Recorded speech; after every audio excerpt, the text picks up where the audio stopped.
Rahim. Good morning, my dear students. How are you all? I hope that all of you will be fine and safe at your homes. So welcome back once again, my dear students, on your online class.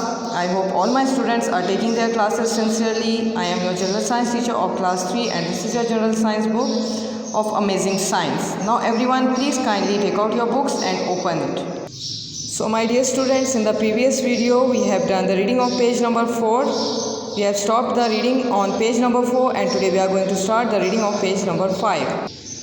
Everyone, take out page number 5 and write down the date of today on your books.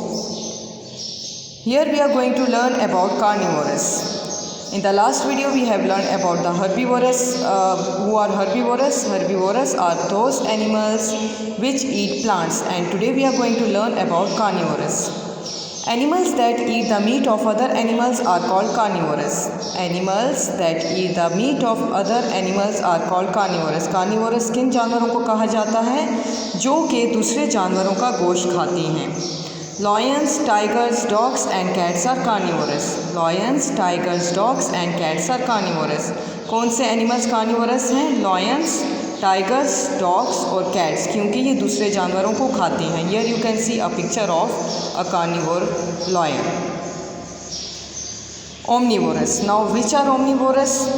Human beings and some animals eat both plants and animals. Human beings and some other animals eat both plants and animals. कुछ ऐसे जानदार यानी कि इंसान हैं और जानवर हैं जो कि दोनों पौधे और जानवरों को खाते हैं, उनको हम कहते हैं omnivorous. They are called omnivorous. What are they called? They are called omnivorous. Now everyone read with me. Human beings and some other animals eat both plants and animals. They are called omnivorous. Hens and many birds like crows are omnivorous. Hens and many birds like crows are omnivorous. अब यहाँ पर omnivorous के कौन से examples हैं? Hens और birds. ये क्या खाते हैं? पौधे और जानवर दोनों चीज़ों को खाते हैं, इसीलिए इनको omnivorous कहा जाता है. How is food used? How is food used? खाना कैसे इस्तेमाल किया जाता है? The food that is taken into the body is broken down into simple particles. Everyone read. The food that is taken into the body is broken down into simple particles. वो खाना जो कि हम खाते हैं हमारे जिस्म के अंदर जाकर छोटे छोटे पार्टिकल्स में तब्दील हो जाता है.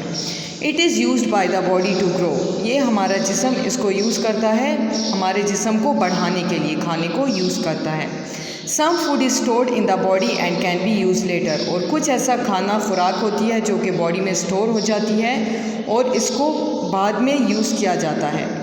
In animals, food is stored as a layer of fat under the skin.